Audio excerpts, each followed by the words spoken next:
औज़ुबिल्लाह मिनश्शैतानिर्रजीम बिस्मिल्लाहिर्रहमानिर्रहीम अल्हम्दुलिल्लाहि रब्बिल आलमीन अस्सलातु वस्सलाम अला अशरफिल अंबियाए वल मुरसलीन सय्यदिना व मौलाना व मौलस सकलैन महबूबे रब्बिल मशरक़ैन वल मग़रबैन जद्दिल हसन वल हुसैन अबिल क़ासिम मुहम्मद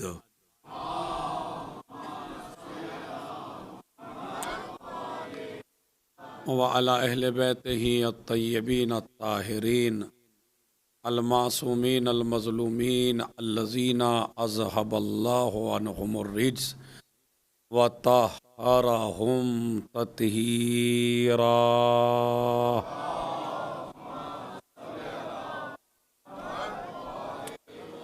वलानतुल्लाहि अला आदाइहिम अजमईन मिन यौमिना हाज़ा इला क़याम यौमिद्दीन अम्मा बाद। बिस्मिल्लाहिर्रहमानिर्रहीम फ़ी बुयूतिन अज़नल्लाहु अन तुरफ़अ व युज़करा फ़ीहा इस्मुहु युसब्बिहु लहू फ़ीहा बिलग़ुदुव्वि वल आसाल। सलावत भेजने मोहम्मद और आले मोहम्मद।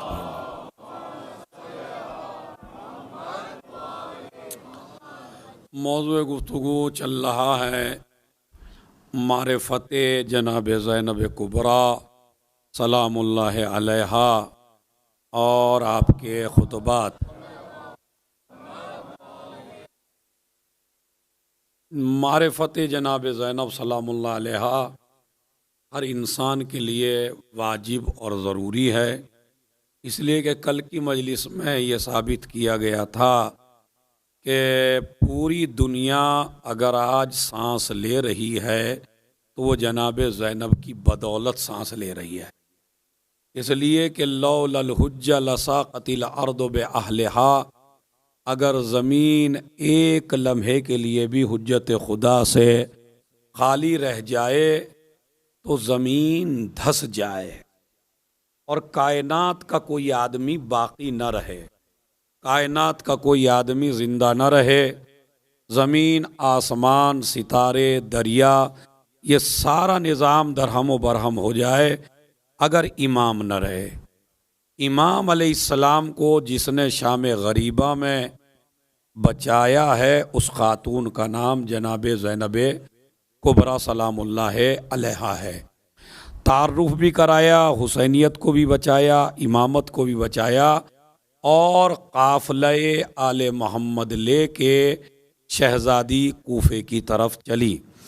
कूफा जो है वो 17 हिजरी में कूफा आबाद हुआ, जिसको साद इब्ने वक्कास ने, जो उमर साद का बाप था और बड़ा अजीम सहाबी था, उसने इस कूफे को आबाद किया।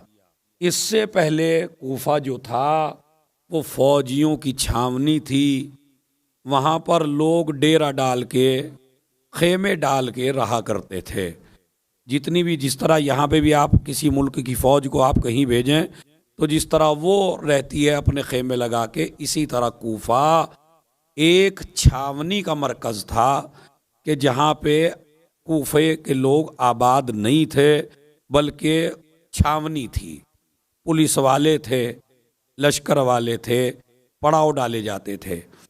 इसको आबाद किया साद इब्ने वक्कास ने और फिर ये कूफा बढ़ता रहा और इस कूफे में हर तरह की आबादी थी। सबसे गलत मैसेज और सबसे गलत हिस्ट्री और सबसे गलत बात ये बताई गई शियों को कि शिये कूफे में सिर्फ शिया थे। ये बात गलत है कि कूफे में सिर्फ और सिर्फ शिया ने अहले बैत थे, इसलिए कि वहीं से फिर ये बात उठाई जाएगी कि भाई ज़्यादातर जो यजीद का लश्कर था वो कूफे से आया था और कूफे में सारे शिया थे। तो इसका मतलब है कि इमाम हुसैन को किसने कत्ल किया? शियों ने। आई बात या नहीं आई?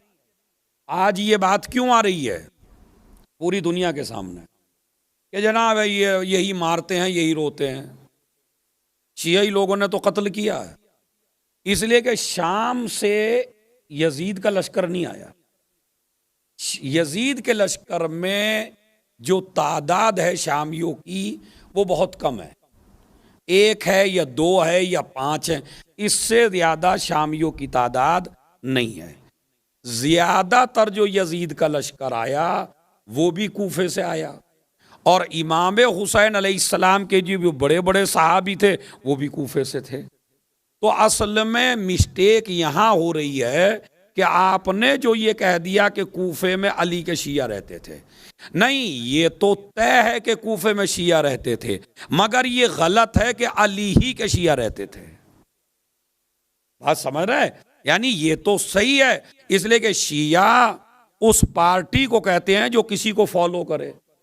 शिया के माना है फॉलो कर। एक सलावात पढ़ के थोड़ा थोड़ा इब्तदाई में आगे से आ जाएं, ताकि जो आएगा बस वो पीछे बैठता रहेगा।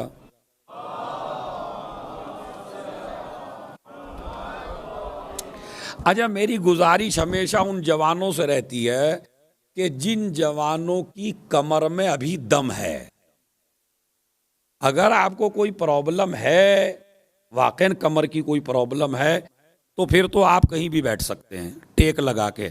लेकिन मेरी गुजारिश है, जो जवान लड़के मुझे नज़र आ रहे हैं वो टेक न लगा के ज़रा मेरे सामने आ जाएं, क्योंकि गुफ्तगू उन्हीं से करना है। सलावत पढ़े मोहम्मद और आले मोहम्मद पर। हाँ माशाल्लाह, देखिए कुछ लोग तो उठ के आए हैं। एक सलावत और पढ़े मोहम्मद और आले मोहम्मद पर।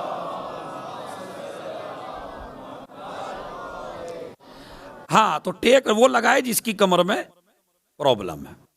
इसलिए कि अगर आपको ये आदत पड़ गई ना टेक लगाने वाली, तो फिर मैं हर मजली एक कभी कभी जुमला कहता हूं कि बुढ़ापे में चारपाई पे लेट के आएंगे फिर मजलिस में। हाँ, सलावत पढ़े मोहम्मद और आले मोहम्मद पर।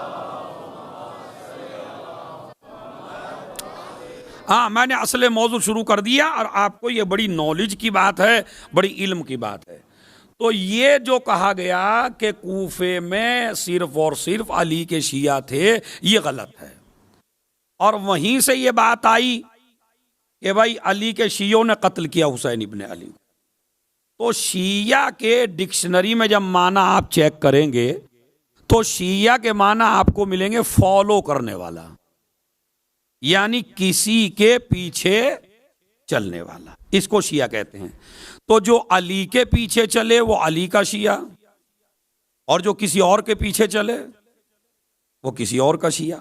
तो इसका मतलब यह है, अब कूफे में मौला अली को पहले मानने वाले भी थे, मौला अली को चौथे नंबर पे मानने वाले भी थे, मौला अली को न मानने वाले भी थे, ऐसे भी थे जो अली को मानते ही नहीं थे, ऐसे भी थे जो अली को चौथा मानते थे, ऐसे भी थे जो अली को पहला मानते थे, ऐसे भी थे जो अली के इंतहाई दुश्मन थे। इसलिए कि शहर में कोई पूरा शहर किसी का नहीं होता है, शहर की आबादी को आप जानते हैं।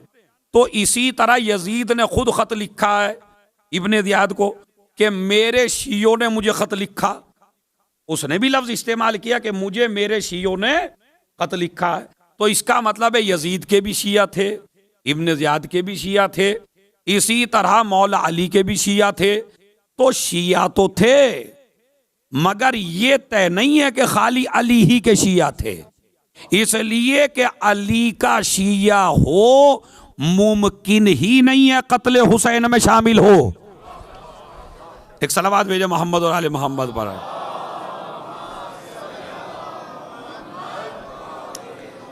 भाई आप फिर शिया कहां रहे अगर आप औलादे अली ही को कत्ल कर रहे हैं? अच्छा, अगर अली के शिया थे तो वो ये ना कहते कि हम अली की दुश्मनी में आए हैं। बात समझ रहे हैं? वो ये क्यों कह रहे हैं हम अली की दुश्मनी में आए? तो इसका मतलब अली के शिया नहीं थे। अच्छा, एक जुमला में और कह दे, अच्छा चलिए हम मानते हैं कि अली के शिया थे, तो भाई जो ये अली के शिया थे, हम उन अली के शियों पे लानत कर रहे हैं जो कत्ले हुसैन में शामिल हो रहे हैं, तो आपको क्यों प्रॉब्लम है? फिर हम शिया हो के शियों पे लानत कर रहे हैं। इसका मतलब यह है कि आप जो है इल्जाम लगा रहे हैं। तो कूफा जो है आबाद हुआ, मौला अली ने अपना दारुल हुकूमत कूफे को करार दिया, और कूफे में हज़रत अली अलैहिस्सलाम ने अपना खिलाफत का 4 साल जो गुजरे वो मौला अली के कूफे में गुजरे। और उसी कूफे में फिर इमाम ने अपनी बेटियों को बुलाया, और जब बेटी आई तो कूफे के घर से हर औरत इमाम के पास आई कि हम ज़ैनब से मिलना चाहते हैं। तमाम औरतों की मुलाकात जनाब ज़ैनब से होती थी, और बीबी ने क्लास लेना शुरू कर दिया। बीबी ने दरस तफसीर रख दिया।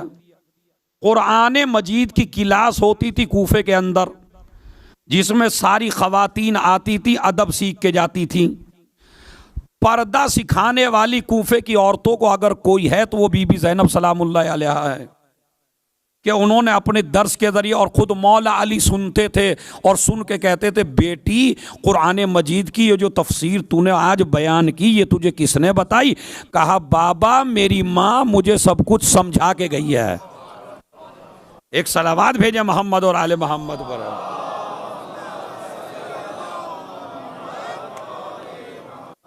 तो आप कूफे का बैकग्राउंड समझ गए, ताकि मैं आगे बढ़ूं। सलावात पढ़े मोहम्मद और आले मोहम्मद पर।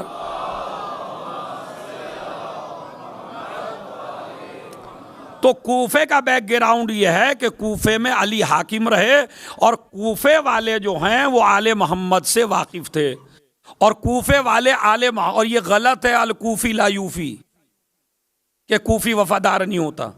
अगर कूफी वफादार नहीं होता तो हबीब कौन थे, जुहैर कौन थे, शबीब कौन थे, मुस्लिम इब्ने औसजा कौन थे, मीसम कौन थे, मुख्तार कौन थे? ये सारे कूफे के तो रहने वाले हैं। सुलेमान इब्ने सुरद खिजाई कौन थे? तो ये सारे जितने भी आगे हैं आले मोहम्मद के, ये सारे कूफे के हैं। तो इसका मतलब है कूफे में चाहने वाले भी बेइंतहा थे मौला के। तो लिहाजा अब जो जनाब ज़ैनब सलामुल्लाह अलैहा यहां कूफे में 20 साल के बाद गई, चूंकि 40 हिजरी में अमीरुल मोमिनीन को कत्ल किया गया, 61 हिजरी में वाक़या करबला हुआ। तो अब शहजादी करबला से जो काफिला लेके चली हैं, तो ये कितने साल के बाद गई हैं? 20 साल के बाद। 20 साल के बाद जो 13 या 14 मुहर्रम को ये काफिला पहुंचा है कूफे में, तो कूफे वाले तमाशाई बने हुए थे, इसलिए कि कूफे वालों को ये नॉलेज नहीं है कि ये हुसैन का कत्ल है। इसलिए कि वहां उड़ाया ये गया है कि एक खारजी था जिसे कत्ल कर दिया गया है। मुस्लिम इब्ने जस्सास जो रंगरेजी का काम किया करता था, वो उसका कहना है कि मुझे दरबार में बुलाया गया और इब्ने ज़ियाद ने कहा दरबार को आप मरम्मत करो और दरबार में रंग कर दो, कलर कर दो, बेहतरीन सा कलर। इसलिए कि आले मोहम्मद को बुलाना है ना, तो अपनी शान दिखाना है उसे। तो कलर के लिए मैं गया हुआ था दरबार में। एक शख्स आया, उसने कहा कि ये मुस्लिम जस्सास से कि मुस्लिम एक काफिला आया है और बहुत भीड़ है बाजार में। उन्होंने कहा किसका काफिला है? कहा ये तो मुझे नहीं पता, लेकिन कहते हैं खारजी है कोई। उसने कहा खारजी का नाम क्या बता रहे हैं? कहा खारजी का नाम हुसैन इब्ने अली बता रहे हैं। समझ रहे हैं आप? खारजी का नाम हुसैन इब्ने अली बता रहे हैं। वो कहता है मैंने रंगरेजी छोड़ी और मैं बाजार में गया और एक कनीसे में पहुंच गया, और कनीसे में खड़े होके मैंने मंजर देखा। तो अब जो काफिला इंटर हुआ है कूफे में, तो उसको कैसे, जब भी किसी काफिले को ले जाते थे तो उसका करते थे, पहले तो ढोल, ताशे, नाचने वाले, गाने वाले, नारा लगाने वाले। तो मैं जब बाजार में खड़ा हुआ तो एक ग्रुप आया जो ढोल बजा रहा था, ताशे बजा रहा था और अपनी खुशियों का ऐलान कर रहा था, और बाकायदा तालियां बजाते हुए, जिस तरह चूंकि जो भी लश्कर जीत के आता था तो वो ये समझता था कि मैं जीत गया, तो वो ताशे और ढोल बजवाता था। तो आगे आगे ढोल और ताशे आए, उसके बाद उनके पीछे वो नेज़े आए जिन पे सर थे, तो वो सर आए, सरों को देखा मैंने। उसके बाद वो बीबियां थी जो ऊंटों पे बरहना बैठी थी हमारे यहां। एक सलावात पढ़ दे मोहम्मद और आले मोहम्मद पर।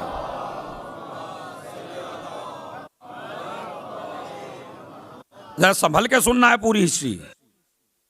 वो बीबियां मौजूद थीं और बीबियों के पीछे वो अफसरान, उमर साद, शिम्र, ये बड़े बड़े अफसर पूरे लश्कर के साथ थे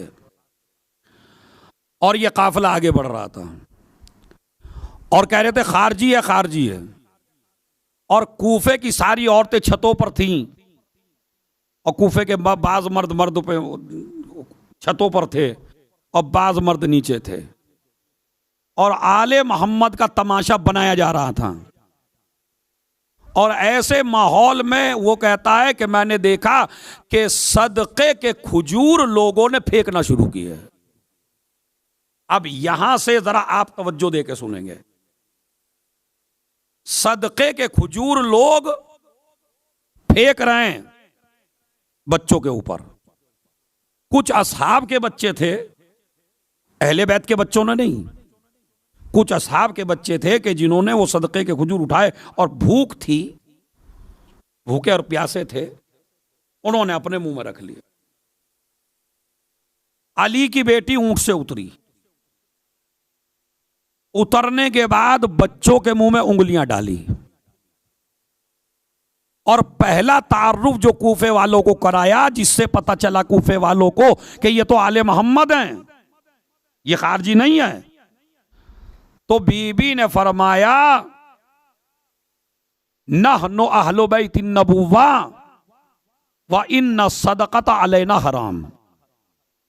हम तो आले मोहम्मद हैं, सदका हम पे हराम है। बच्चों के मुंह में, अब मैं तवज्जो चाहता हूं जरा, फजाइल मसाइब की दुनिया से फजाइल की दुनिया में लाना चाहता हूं। बच्चों के मुंह से उंगलियां दे दे के शहजादी ने उन खजूरों को निकाल दिया। मैंने कहा बीबी चलिए, आप तो आले मोहम्मद हैं, ये तो आले मोहम्मद नहीं है, इनके लिए तो जायज है, इन्हें खाने दीजिए। तो मेरी शहजादी जवाब देंगी। अब एक एक आदमी से जितनी जोश से आप सुन रहे हैं ना, मेरी शहजादी जवाब देंगी कि मैं अली की बेटी हूं और मेरे बाप की तलवार नस्ल देख के चलती थी और मैं भी इन लोगों की हकीकतों को पहचानती हूं। इनके नमक हराम मुअर्रिख खाएंगे सहाबा के बच्चे, लिखेंगे हमें। एक सलावत भेजे मोहम्मद और आले मोहम्मद पर।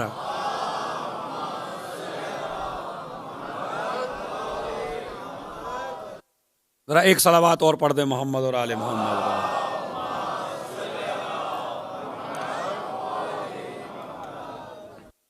समझ रहे हैं आप?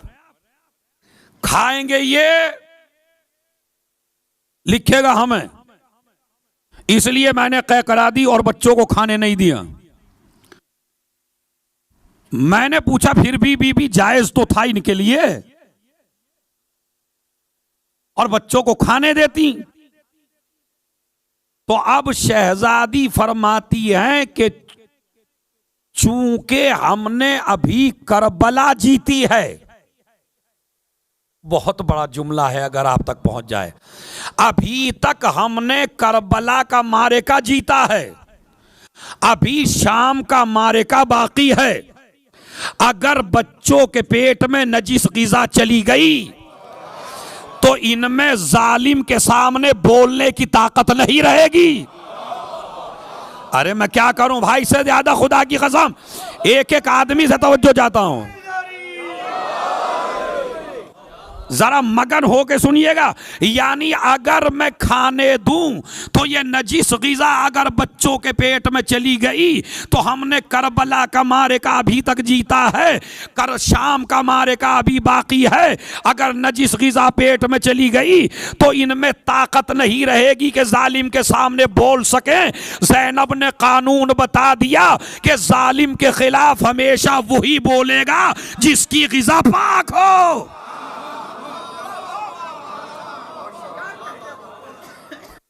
सलावात भेज दें मोहम्मद और आले मोहम्मद।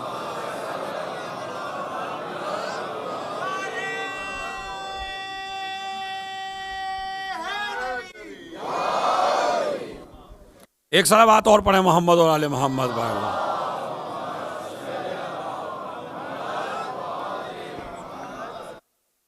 क्या कानून बताया बीबी ने कि बच्चों के पेट में अगर नजीस ग़िज़ा चली जाए तो फिर ये बच्चे का भी हक। अब आप हर जमाने को चेक करिए,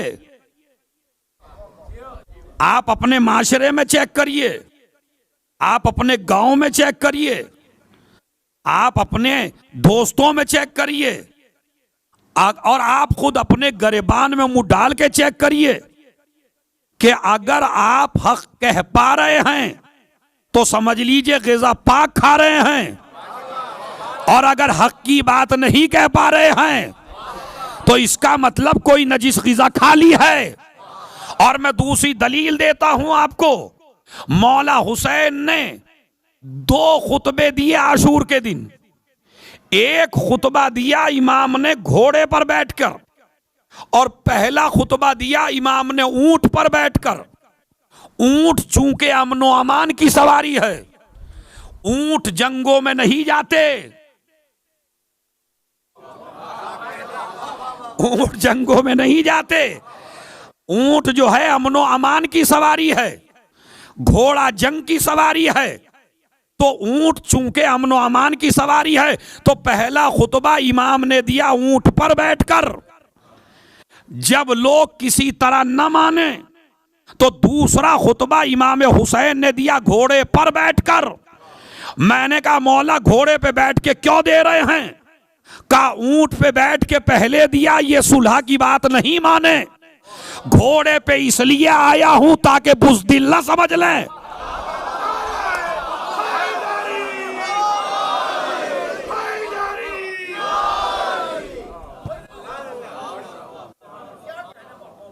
एक सलावत और पढ़े मोहम्मद और आले मोहम्मद।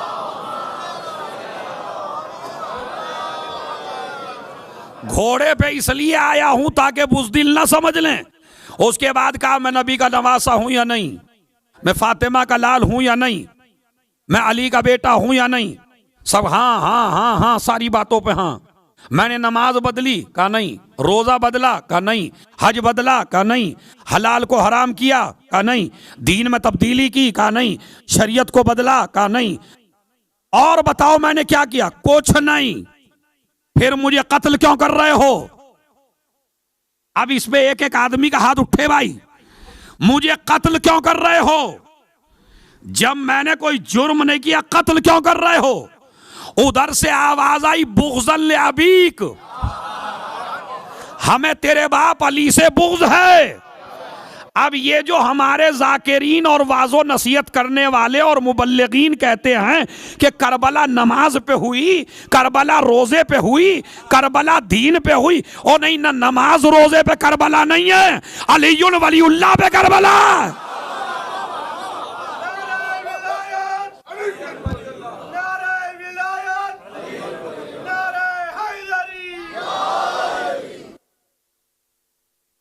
सलावत पढ़ दे मोहम्मद और आले मोहम्मद।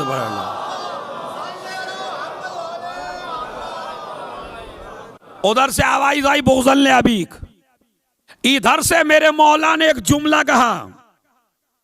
हमारे यहां तो कह देते हैं भाई जनाब आजकल खतीबों की जबान में असर नहीं है। कहते नहीं कहते? अगर माशरा बिगड़ा हुआ हो तो कह ले वो मौलवियों की जबान में असर नहीं है। अब मुझे बताइए यहां असर क्यों नहीं हो रहा करबला में? इससे तो बड़ा खतीबी कोई नहीं है, इससे बड़ा इमाम कोई नहीं है। कुरान नातिक है, अली का बेटा है, नबी का नवासा है, फातिमा का लाल है, इमाम है, हुज्जत खुदा है, रहबर है, आया तथीर का मिसदाक है, जवानाने जन्नत का सरदार है, दोषे रसूल का सवार है। इतना बड़ा आलिम दीन खुतबा दे रहा है, असर नहीं हो रहा यजीदियों पर। क्यों नहीं हो रहा? मेरे इमाम ने फरमाया वल्लाहि लक़द मुलिअत बुतूनुकुम मिनल हराम। मेरी बात का असर इसलिए नहीं हो रहा है कि तुम्हारे पेटों में माल हराम भरा हुआ है।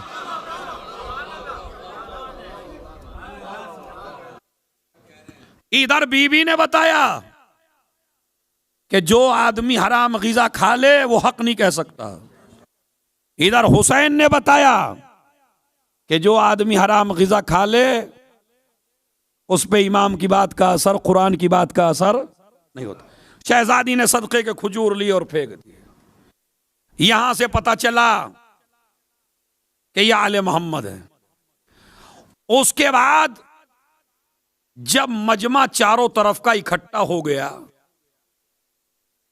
अब पूरा कूफा एक जगह आ गया और ऐसा मरकज आया और दुश्मन ने शोर मचाना शुरू किया कि किसी तरह लोगों को ये नॉलेज ना हो जाए, ये मालूम ना हो जाए ये आले मोहम्मद हैं। इसलिए उन्होंने घोड़े बोल रहे हैं, ऊंट बोल रहे हैं, घंटियां जोर जोर से बज रही हैं, लोग चीख रहे हैं, यजीदी तालियां बजा रहे हैं, ढोल बजा रहे हैं। अली की बेटी तकरीर करना चाहती है, इब्ने ज़ियाद की तरफ से ऑर्डर है इसको तकरीर न करने दिया जाए, इसलिए कि इसकी एक तकरीर हमारा पूरा हुकूमत का तख्ता पलट देगी।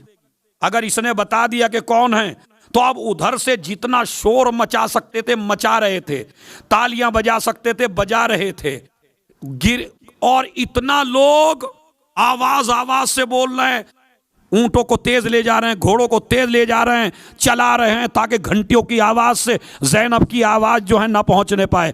भाई एक मर्तबा मेरी बीबी ने देखा कि मुझे तारुफ कराना है, जुमला सुनिए, फ़अौमअत इलन्नास अनिस्कुतू फरतद्दतिल अनफास व सकनतिल अजरास, बंधे हुए हाथों से एक मर्तबा इशारा करना शुरू किया।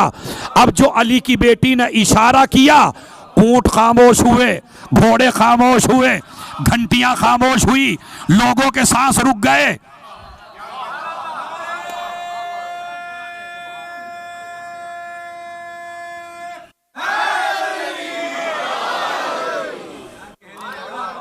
एक सलावत और पढ़े मोहम्मद और आले मोहम्मद वल्लाह।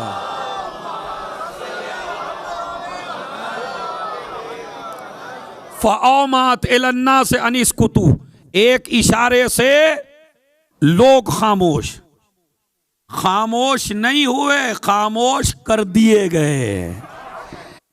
बोल रहे हैं तो आवाज नहीं, घंटियां हिल रही हैं आवाज नहीं, ऊंट खामोश, घोड़े खामोश, इंसान खामोश, सुई अगर गिर जाए तो उसकी आवाज सुनाई दे, ऐसा सन्नाटा छाया। अच्छा, ज़ैनब ने अपनी विलायत का ऐलान किया, ज़ैनब ने अपनी विलायत को साबित किया। कैसे? कितनी चीजों पर। इंसान खामोश, इंसानों के खामोश होने का मतलब है कि इस बीबी की इंसानों पे हुकूमत है। घोड़े और ऊंट खामोश, इसका मतलब है हैवानों पे हुकूमत है। घंटियां खामोश, इसका मतलब है जमादात पे हुकूमत है। जनाबे ज़ैनब ने एक इशारे से पूरी कायनात को खामोश करके बता दिया, अली की बेटी हूं, मजबूर न समझना। सलावात भेज दें मोहम्मद और आले मोहम्मद।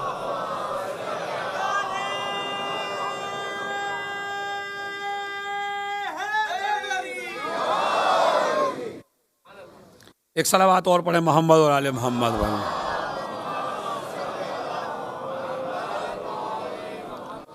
अली की बेटी हूं, मुझे मजबूर ना समझना, इंसानों पे हुकूमत। यही मसला इमाम ने किया था, शोर ज्यादा मच रहा था, इमाम हुसैन खुतबा देना चाहते थे, घंटियों की आवाजें, घोड़ों की आवाजें, लश्कर की आवाजें। इमाम ने उमर साद से कहा कि लश्कर को चुप कर दे, उसने लश्कर को चुप कर दिया, लश्कर खामोश हुआ। कहा आप घोड़ों को कर दे, ऊंटों को कर दे, इन घंटियों को कर दे। कहा इंसानों पे तो इख्तियार है, इन चीजों पे इख्तियार नहीं है। हुसैन ने कहा मैं अपना इख्तियार बताऊं। इमाम ने भी एक इशारा किया, सारा खामोश। बहन भाई ने इशारे से खामोश करके बताया, लोगों के दिलों पे हुकूमत करना अलग है, लोगों के जिस्मों पे हुकूमत करना। सलावात भेजे मोहम्मद और आले मोहम्मद।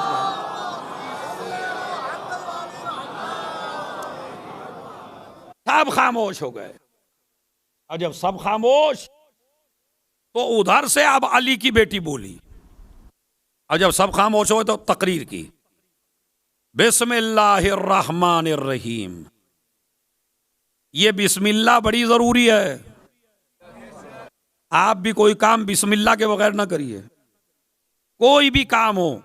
हद यह है कि दस्तरखान पे भी बैठिए, इसलिए कि बिस्मिल्लाह दस्तरखान पे बैठने को भी इबादत बना देती है। ये दो जुमले हैं। अगर आप ऑफिस से आए, जॉब से आए और खाने पे टूट पड़े तो खाना खाया, लेकिन अगर दस्तरखान पे बैठे हाथ धोए, हाथ धोने के बाद बिस्मिल्लाह पढ़ी, खाना खाने के बाद अल्हम्दुलिल्लाह कहा, तो जो दो आयतों के दरमियान में खाना खाया गया हो वो ऐसे ही है जैसे मुसल्ले पे बैठा हो। बल्कि इस तरह की रिवायात हैं कि जितनी वैरायटी हो इतनी बिस्मिल्लाह पढ़े। बाज लोगों के एक चीज हजम नहीं होती, तो उनके कोरमा भी है, बिरयानी भी है, नहारी भी है, कबाब भी है और फला चीज भी है। 70 चीजें खाता है आदमी दस्तरखान पे रख के। तो इस्लाम कहता है जितनी वैरायटी उतनी बिस्मिल्लाह। समझ रहे? नमाज बिस्मिल्लाह, कोई काम के लिए जाइए बिस्मिल्लाह, घर से निकलिए बिस्मिल्लाह, किसी से मुलाकात करिए बिस्मिल्लाह, कोई भी काम बिस्मिल्लाह के बगैर ना करिए। इसलिए कि जब बिस्मिल्लाह करेंगे तो बे याद आएगी, बे याद आएगी तो कोई है जो बे का नुक्ता है। सलावात भेजे मोहम्मद और आले मोहम्मद पर।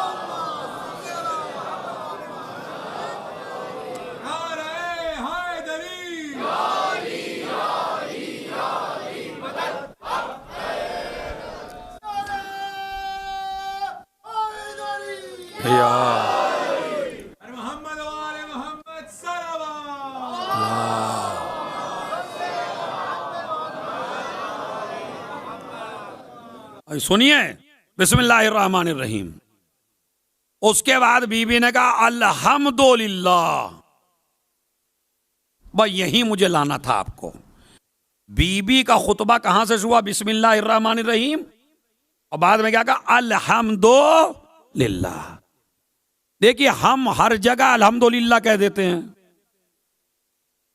जितने भी आप कभी परेशानी में हो तो आपने कभी भी परेशानी में किसी को अल्हम्दुलिल्लाह कहते नहीं देखा होगा।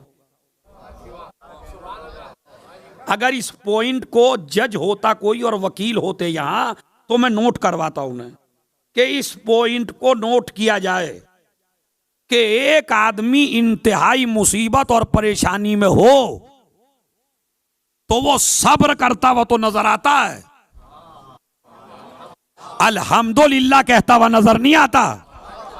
अब मैं आपसे बताऊं, खुदा ना करे किसी का बेटा मर जाए तो हम कहें अल्हम्दुलिल्लाह? नहीं। किसी को प्रॉब्लम हो जाए आप कहें अल्हम्दुलिल्लाह? का नहीं। अब आप देखिए, माने का आपके बेटा हुआ, का अल्हम्दुलिल्लाह। आपका बेटा कामयाब हो गया इम्तिहान में, अल्हम्दुलिल्लाह। आपको बड़ी अच्छी जॉब मिल गई, अल्हम्दुलिल्लाह। इसका मतलब है जब नेमतें मिलती हैं तो आदमी अल्हम्दुलिल्लाह कहता है।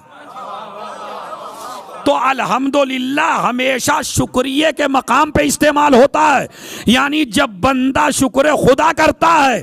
अब पूरी हिस्ट्री पढ़ लो, जनाब आदम से लेके 1,24,000 नबियों की, सारे वलियों की। जो लोग मुसीबतों में सब्र करते हैं वो और हैं अली की बेटी। जहां दुनिया सब्र करती है वहां ज़ैनब शुक्र कर रही है। सलावात भेजने मोहम्मद और आले मोहम्मद पर।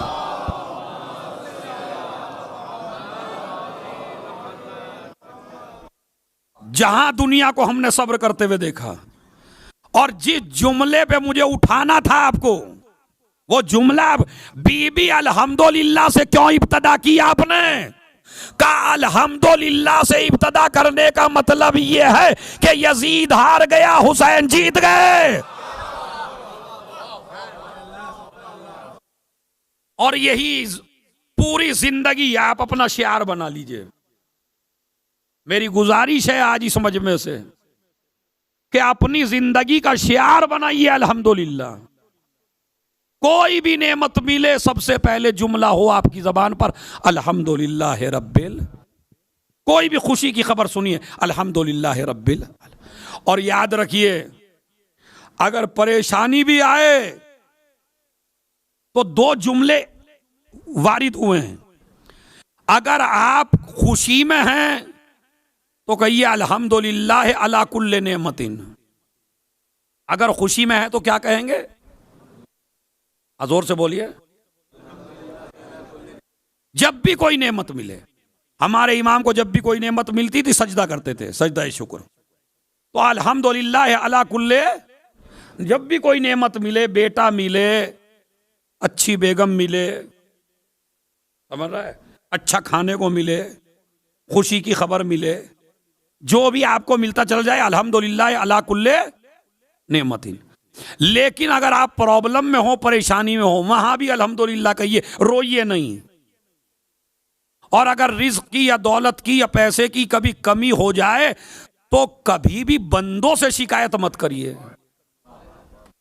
हमारे यहां एक चल गया, अरे भाई आपके क्या हाल है? अजीब, अब पूछो ना, अब खाने के लाले पड़ रहे हैं, अब कुछ भी नहीं है, और फला हो गया और ये हो गया। एक दफ्तर हर आदमी के पास तैयार है। इतना रोना शुरू कर दिया आजकल बंदों ने, इतना रोना शुरू कर दिया, जहां भी बैठे वहीं रो रहे हैं।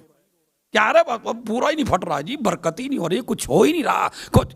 अब किसकी शिकायत किससे कर रहे हो? अल्लाह की शिकायत एक फकीर से कर रहे हो? अच्छा, जिसके सामने रो रहे हो उसे रोने का यकीन भी नहीं आता आपके। जैसे ही आप रो के गए वो मेरे से मिले, कहने लगे मौलाना इसकी बातों में ना आइएगा, झूठा है बहुत बड़ा, इसकी तो रोने की आदत है, हर वक्त रोता है। अगर अल्लाह ने आपको दिया भी ना हो कुछ तो भी शिकायत बंदे से ना करिए कि मेरे पास नहीं है। मुसल्ले पे बैठ के खुदा ही से कहिए, भाई अगर किसी चीज की कोई कमी है आपको तो आप किससे कहेंगे? जो दे सकता हो। अब आप मुझे सुना रहे हैं अपना दुखड़ा, तो मैं हंसने के अलावा, आज का जमाना हंसने वालों का है भाई। अपनी प्रॉब्लम किसी बंदे से ना बताओ, या हुसैन से बताओ या खुदा से बताओ। ये लेके प्रॉब्लम को यही हल करेंगे। हमारा मजमा जो है वो कभी दोस्तों से रो रहे हैं, कभी रिश्तेदारों से रो रहे हैं। अच्छा, ये देने वाले भी नहीं हैं, ये मजाक ही उड़ाएंगे। अगर अल्लाह ने नहीं भी दिया कहो अल्हम्दुलिल्लाह अला कुल्ले हाल, हर हाल में हमदे खुदा है। इधर बंदे को अल्लाह ने दिया नहीं था, बंदा दूसरे बंदे के पास गया, उसने कहा क्या हाल है? कहा बड़े अच्छे हैं, अल्हम्दुलिल्लाह अला कुल्ले हाल, अल्लाह की बड़ी नेमतें हैं। अब अल्लाह फरिश्तों से कहता है कि मेरा बंदा इम्तिहान में था, मैंने नहीं दिया, जब ये इतनी तारीफें कर रहा है तो अब मेरे बंदे को दे दो। सलावात भेजते हैं मोहम्मद और आले मोहम्मद।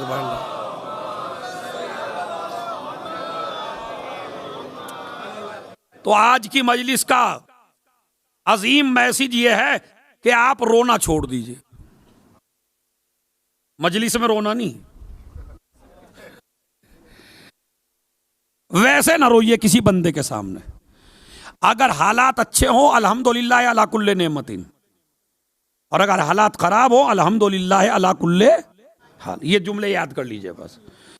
इसी तरह अल्हम्दुलिल्लाह ये शुक्र खुदा है। सबसे ज्यादा परवरदिगार अगर खुश होता है तो आदमी क्या अल्हम्दुलिल्लाह कहने से। मैंने हुसैन ज़हरा में दुबई में पढ़ा था, यहां भी आपको बता रहा हूं एक जुमला। आईना देखना, ये जो आईने में आप अपनी शक्ल देखते हैं, सुबह को उठे जॉब के लिए तैयार होकर निकलिए, सही बात है, इस्लाम कहता है फैशन करिए, इस्लाम फैशन से मना नहीं करता, सजे धजे रहिए। खुजू ज़ीनतकुम इंदा कुल्ले मस्जिदिन, जब भी नमाज का वक्त आए तो सज धज के मस्जिद में जाइए, लोअर पहन के नहीं। हमारा जवान लड़का जब ऑफिस जाता है तो बड़ा सज धज के जाता है, और जब मस्जिद में जाता है वो जो नाइट सूट है उसे ही पहन के मजलिस में आ जाता है, उसे ही पहन के मस्जिद में चला जाता है। इसका मतलब इसकी नज़र में वहाँ की अहमियत ज़्यादा है। अरे बदबूदार लोगों के पास खुशबू लगा के जाता है। खुशबू लगाना ही है तो उसकी बारगाह में लगा जिसने तुझे नूरानी बनाया। सलावत भेजे मोहम्मद और आले मोहम्मद पर।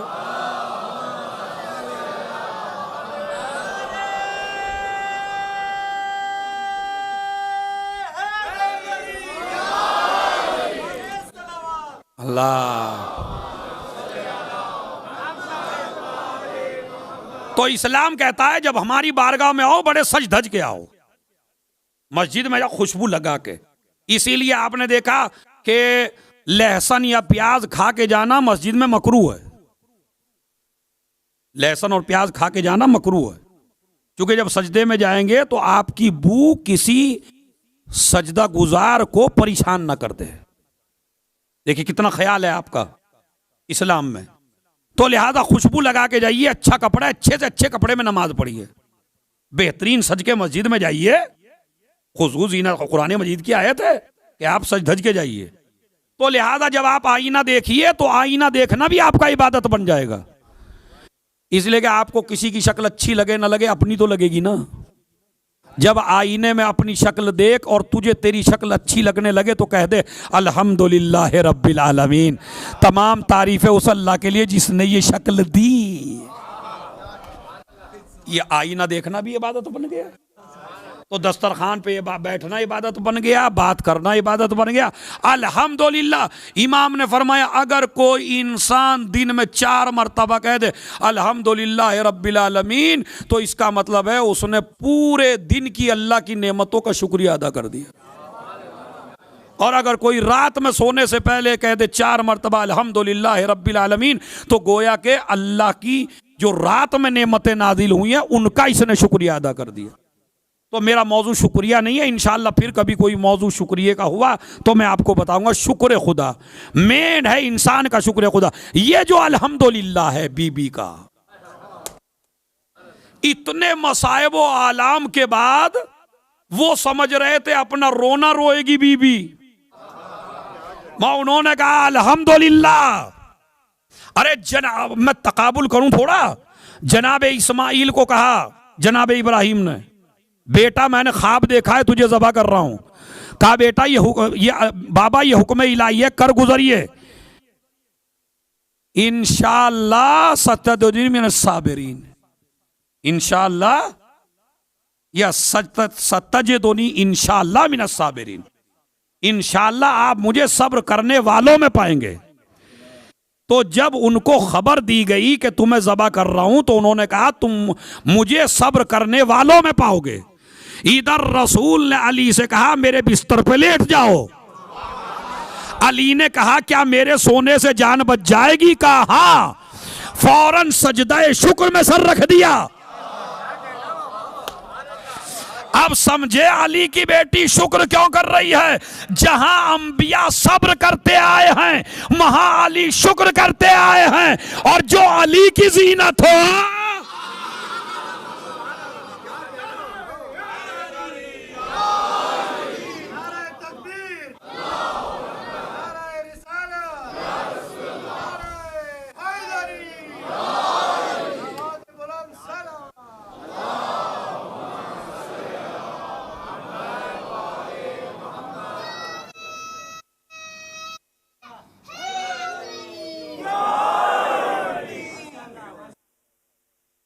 तो मेरी बीबी ने अल्हम्दुलिल्लाह से स्टार्टिंग की खुतबे की, और अब बड़ा गहरा लफ्ज़ है, जरा सुनिए। वस्सलातु अला अबी मुहम्मदिन व आलिही अत्तय्यबीनल अखियार, और दरूदो सलाम हो मेरे बाप मोहम्मद पर। इतना समझदार मजमा फिर ना समझा। वस्सलातु अला अबी मुहम्मदिन व आलिही तय्यबीनल अखयार, दरूद व सलाम हो मेरे बाप मोहम्मद पर और उनकी पाको पाकीज़ा आल पर, उनकी पाकीज़ा आल पर। अब बहस क्या है, ये रसूल खुदा इनके नाना थे या बाबा? बताइए भाई, रसूल खुदा बीबी के क्या होते हैं? और यही जब दरबार यजीद में खुतबा दिया तो कहा वस्सलातो वस्सलाम अला जद्दी, मेरे नाना पर सलाम हो। और कूफे में जो खुतबा दिया उसमें बीबी कहती हैं वस्सलातो अला अबी, मेरे बाप मोहम्मद पर। अरे बीबी, ये तो पूरा मजमा जानता है कि नाना है का, इसीलिए तो नाना से तारुफ नहीं करा रही, इसलिए कि ये तो जानते ही हैं कि नाना है, मगर ये भूल गए हैं कि मोहम्मद मेरा बाप भी है। अब मैं कैसे खुदा की कसम आपको इससे आसान लफ्ज कहां से लाऊं? वस्सलातु अला अबी, दरूद व सलाम हो मेरे बाप पर। मैंने कहा शहजादी बाप का लफ्ज कह के मुबाहिला याद दिला रही हो।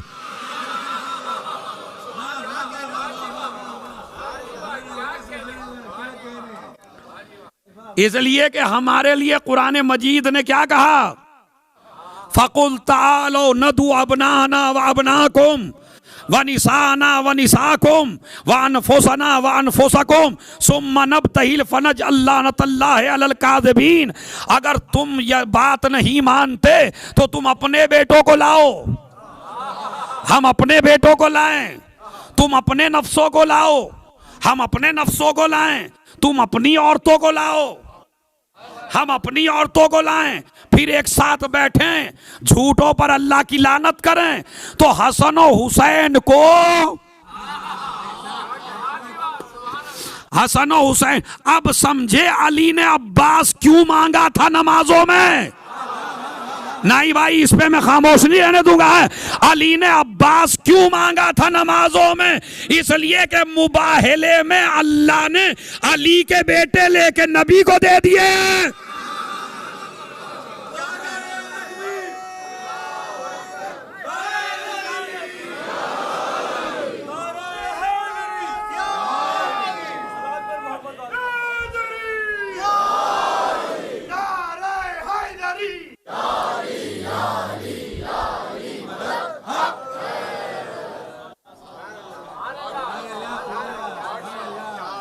अल्लाह ने अली के बेटे रसूल को दे दिया, अब अली के तो बेटे रहे नहीं। तो अब ऐसा हो, इसीलिए जब मोहम्मद हनफिया हमला करने के लिए मैदान में पहुंचे और आगे न बढ़ पाए तो एक मर्तबा अली ने कहा हसन तुम बढ़ो। अब हसन आगे बढ़ गए, हमला कर गए, ये मायूस हो गए बैठ गए। कहा मायूस ना होना, तुम हमारे बेटे हो, ये रसूल के औलाद है। अब समझे बीबी क्यों कह रही हैं वस्सलातु अला अबी? मुबाहिले की तरफ इशारा करना था कि जब हम उनसे न हारे तो आपसे क्या हारेंगे। अच्छा, मुबाहिले में हुआ क्या है? ये जो बीबी मुबाहिले की तरफ इशारा कर रही, इसका मतलब कुछ है उसमें इशारे के। अब वो इशारा क्या है वो सुन लीजिए। झगड़ा इस बात पे है, मैं उनको बुजुर्गों को नहीं समझा रहा हूं, मैं ये जो मेरे छोटे छोटे बच्चे हैं इनको समझा रहा हूं, अपने छोटे भाइयों को। झगड़ा एक बात पे है, वो ये कहते हैं ईसाई कि ये जो ईसा हैं ये अल्लाह के बेटे हैं, ये अल्लाह हैं, ये अल्लाह के बेटे हैं। इधर से आवाज आ रही है नहीं ये अल्लाह के अब्द हैं, अल्लाह के बेटे नहीं हैं। उनसे दलील मांगी, उन्होंने दलील ये दी कि अगर ये अल्लाह के बेटे नहीं हैं तो फिर ईसा का बाप कौन है? अरे रसूल आप बताइए ईसा का बाप? अब ईसा के बाप तो है नहीं। अब अल्लाह ने आयत भेजी इन्ना मसला ईसा इंदल्लाह का मसले आदम। ईसा की मिसाल अल्लाह के नजदीक आदम कैसी है? अगर आप ईसा को अल्लाह का बेटा इस बुनियाद पे मान रहे हो कि उनके बाप नहीं है, तो फिर आदम और हव्वा को भी मानो। उनके न माँ है न बाप है। ये इस्लाम का नजरिया था। मगर वो लोग कुरान की बात नहीं माने, कुरान की आयत नहीं माने, अल्लाह ने जो कहा वो नहीं माना। तो जब वो कुरान से न माने तो रसूल अहले बैत को लाए। इसका मतलब है नबी के जमाने में भी कुरान काफी नहीं था।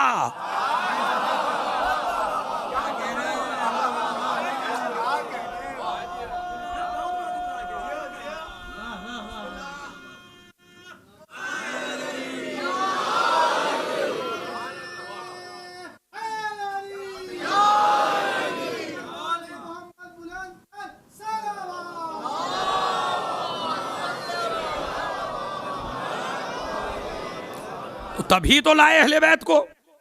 तो अहले बैत को इसलिए लाए कि वो कुरान की बात नहीं माने। आजा उधर से अली को लिया, हसन को लिया, हुसैन को लिया, खुद गए और सलमान से कहा जाके मैदान साफ करो। सलमान फारसी से उन्हें जाके मैदान साफ किया। अब जो चले हैं तो चलने का, आगे आगे रसूल, गोद में हैं हुसैन, उंगली पकड़े हैं हसन की। मैंने कहा या रसूल अल्लाह, इन बच्चों को मौला अली को दे दीजिए। भाई अगर कोई ताकतवर दामाद साथ जा रहा हो और नाना बुढ़े हों और दोनों बच्चे नाना को थमा दें तो आप क्या कहेंगे? अरे यार तुम जरा कुछ तो गैरत करो यार, एक आध बच्चा तो ले लो यार, अब एक बच्चे को तो ले लो आप।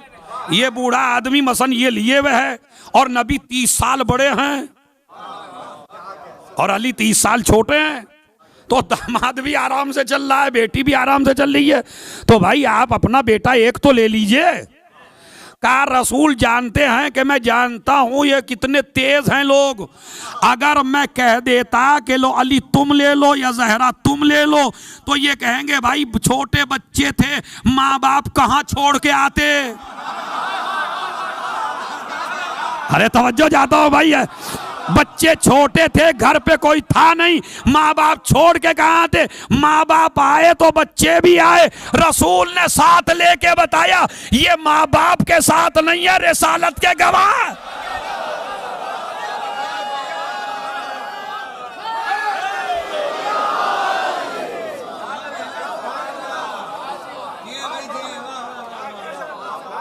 सलावात भेज दे मोहम्मद और आले मोहम्मद पर।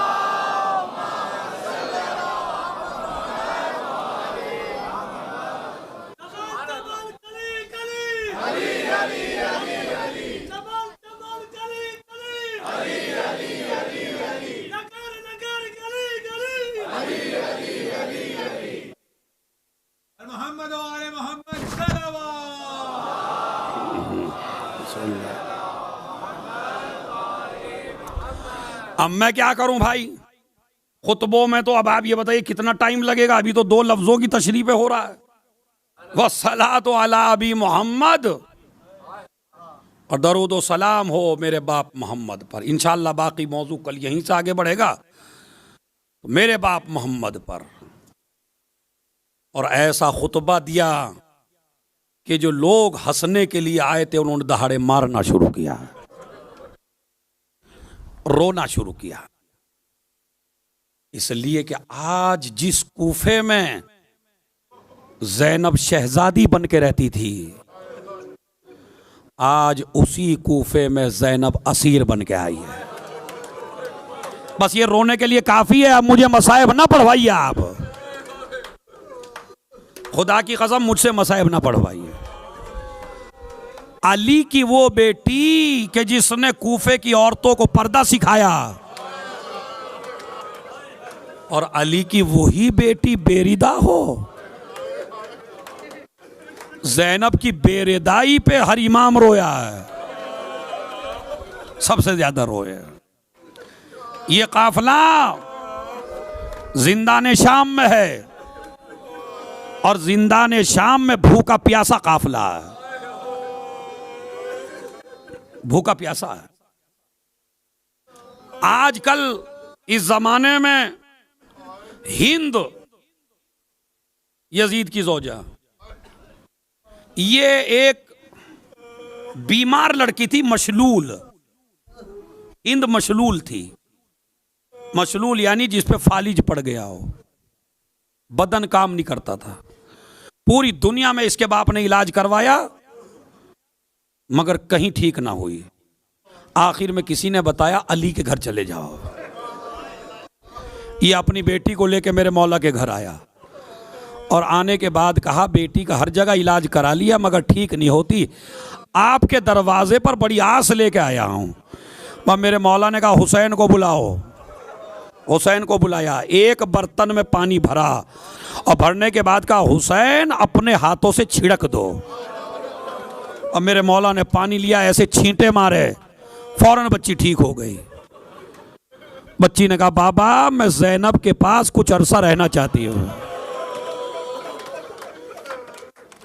ज़ैनब कुबरा ने पूरा दीन सिखाया है इसे। ज़ैनब कुबरा ने इसे पर्दा सिखाया, ज़ैनब कुबरा ने इस्लाम बताया। और अब ये जवान हो गई, खूबसूरत थी, अपने घर चली गई। इसके बाप ने इसकी शादी यजीद से कर दी मगर ये नजर दिलाया करती थी हुसैन की सलामती की। मेरे मौला ने मुझे ठीक किया, मेरे मौला ने मुझे शिफा दी है, सलामती की नजर दिलाती थी। मगर जब से करबला का वाक़या हुआ हिंद परेशान है, दिल नहीं लगता, ना घर में दिल लगता। एक मर्तबा एक कनीज आई और आके कहने लगी बीबी मैंने आज कैद खाने में ऐसे असीर देखे कि उनकी पेशानियों पे सजदों के निशान।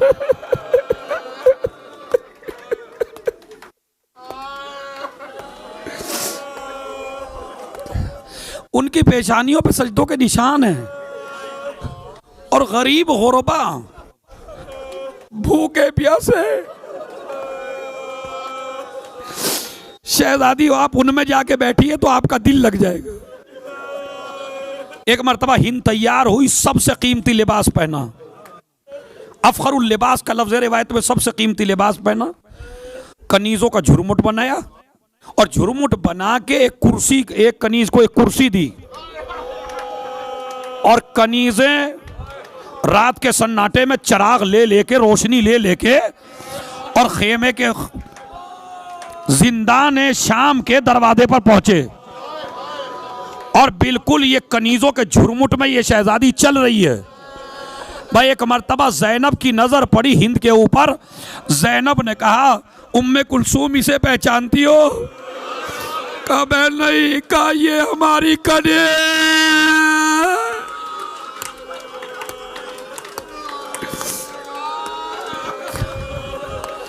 ये हमारी कनीज हिंद है जो हमारे घर रहा करती थी। अब मैं कैसे लफ्ज कहूं, अल्लाह मेरी जबान में ताकत दे, तुम्हारे कानों में ताकत दे। ज़ैनब कुलसूम ने शर्म की वजह से सर को झुका लिया ताकि कनीज पहचान न ले।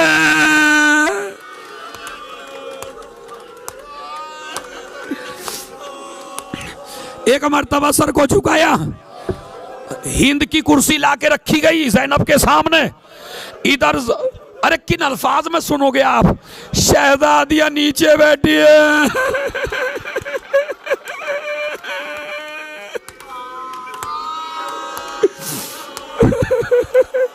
शहजादियां नीचे बैठी है, कनीज ऊपर बैठी है, ज़ैनब की गर्दन झुकी हुई है।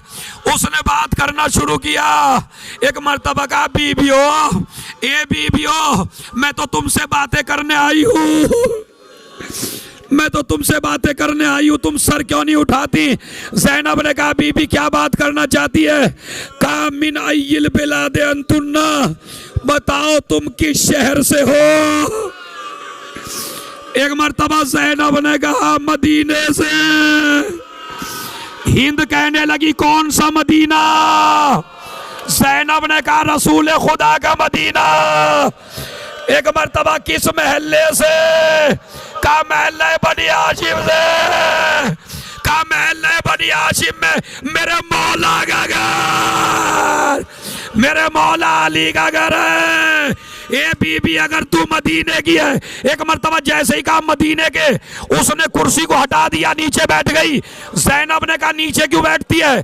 कहा मदीने वाले के सामने में नहीं बैठ सकती। अब बता किस घर से है? एक मर्तबा का अली के घर से। अरे जैसे ही अली का नाम सुना, अरे मुझे बता दे मेरा मौला हुसैन, मेरा मौला अब्बास।